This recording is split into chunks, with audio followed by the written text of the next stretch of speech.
I was the manager of a hotel when the following events took place on a quiet night.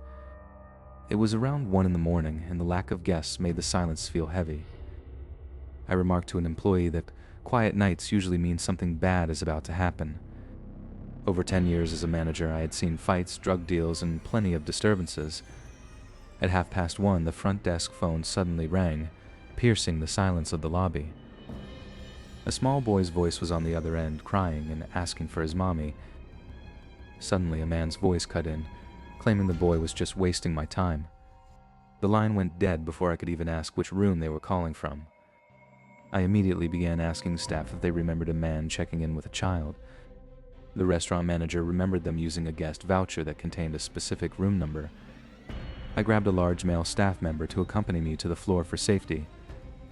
I knocked on the door under the guise of delivering towels that weren't requested. A short, chubby man answered, and the overwhelming smell of alcohol drifted out. Behind him, I saw the boy, who looked emaciated and covered in dark bruises. The man slammed the door in my face after denying he needed anything.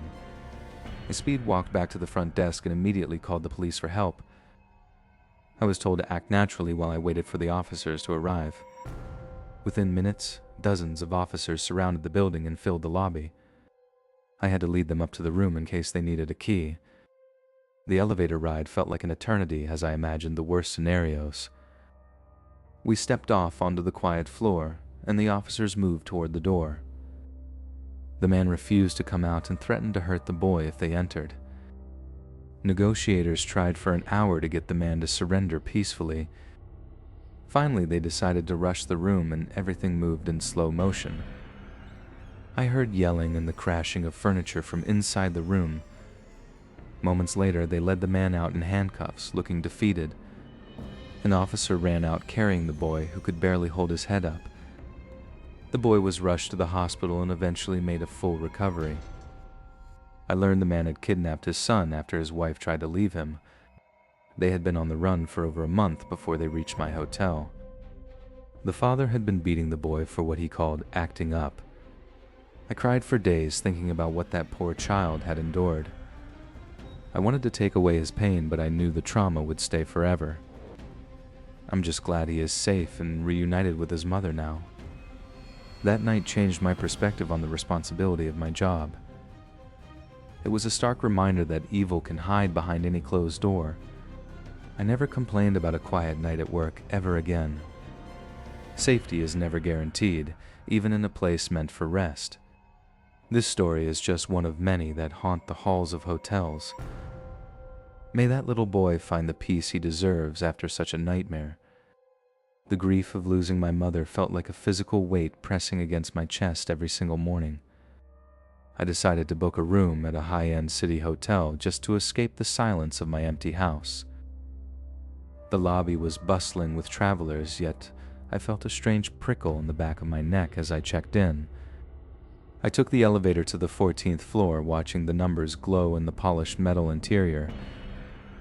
My room was sterile and white, offering a panoramic view of the cold city lights below. I couldn't shake the feeling that I was being watched from the building directly across the street.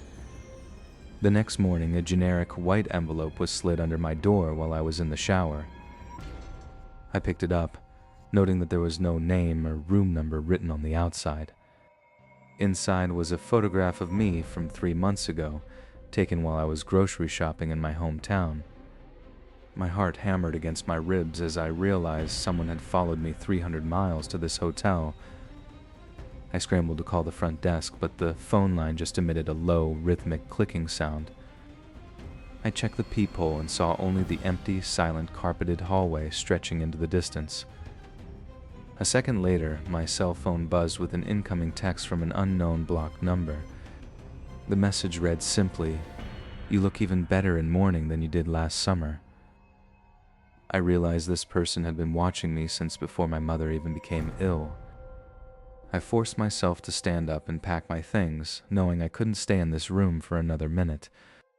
I slowly opened the door and stepped into the hallway, looking left and right for any sign of movement. A housekeeping cart sat abandoned several doors down, its supplies scattered across the floor. There was no sign of the staff member who should have been attending to it. As I reached the elevator, the doors opened to reveal a tall man in a dark hoodie standing perfectly still. I turned and bolted for the stairwell, my footsteps echoing loudly against the concrete steps. I could hear the heavy thud of boots following me from several floors above. My lungs burned as I reached the ground floor and burst through the heavy fire door into the lobby. The lobby was crowded with a tour group, providing me with a temporary sense of safety in numbers. I rushed to the security desk and demanded to speak to the manager immediately. The guard looked at the photo I received and his face went pale as he recognized the man's jacket. He informed me that the man had checked in under a false name and had been asking about my schedule for days. They checked the security footage and saw him standing outside my door at 3 a.m. every night of my stay. I realized he hadn't just followed me, he had been living in the room directly next to mine. The police arrived within minutes and began a sweep of the 14th floor. I sat in the manager's office clutching a paper cup of water that rattled against my teeth. An hour later, an officer returned to tell me that the suspect had vanished through a service exit. They found a notebook in his room filled with detailed logs of every place I had visited in the last year.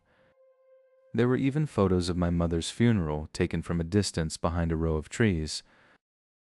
The realization that my private moments of mourning were a spectacle for a stranger was unbearable. The police escorted me to my car, but the city streets now felt like a maze of hiding spots.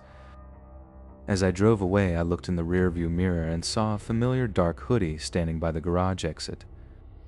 I didn't stop until I reached a police station in the next county, too afraid to go home. My phone chimed again, and this time it was a photo of the back of my car taken just seconds ago.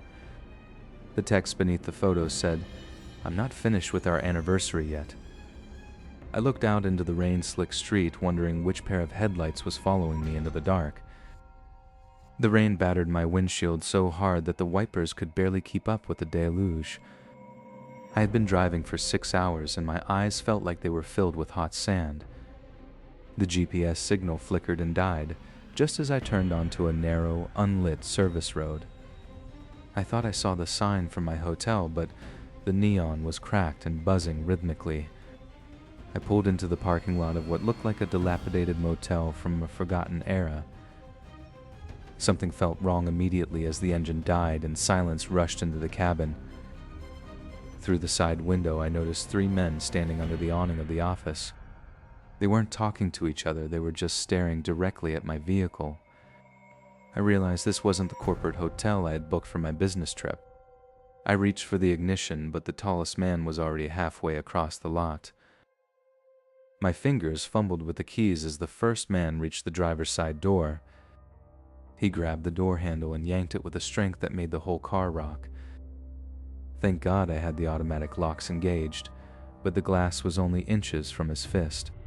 Suddenly, a second man appeared at the passenger side, smashing a heavy object against the window. The safety glass webbed with cracks, but miraculously held against the initial impact. I screamed at the top of my lungs and slammed my foot down on the accelerator. The engine roared to life, and the car jerked forward, catching the first man off guard. The third man blocked the exit with an old pickup truck, cutting off my only escape route. I realized they weren't just trying to rob me, they were trying to take me. I shifted the car into reverse and slammed into the man standing behind me. He went flying over the trunk, and I didn't stop to see if he was getting back up. I pivoted the wheel hard, scraping my fender against a concrete pillar in the process. One of the men leaped onto the hood and began punching the windshield with a heavy ring. The glass began to cave in, showering my lap with tiny, sharp fragments. I drove straight toward the office, hoping to find someone, anyone, who could help. The office was empty, the lights inside just a trick of the reflection from my own car. I realized I had to use the car as a weapon if I wanted to make it out alive. I lined up the car with the gap between the truck and the fence and floored it. The side of my car shrieked as it tore through the obstacle, breaking free of the lot.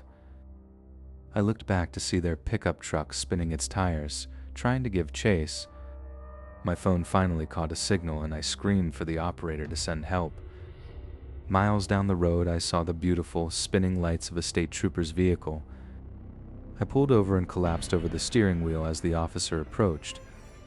The police investigated the motel and found it was a known hub for human trafficking. 2 of the men were caught that night, while the third remains a fugitive to this day. I often think about what would have happened if my car hadn't started that second time. The nightmares come less frequently now, but I never drive alone at night anymore. Justice was served for the victims who weren't as lucky as I was to escape. Life is a series of choices, and that night, I chose to fight back with everything I had. Sleep safely tonight, and always trust your instincts when the shadows start to move.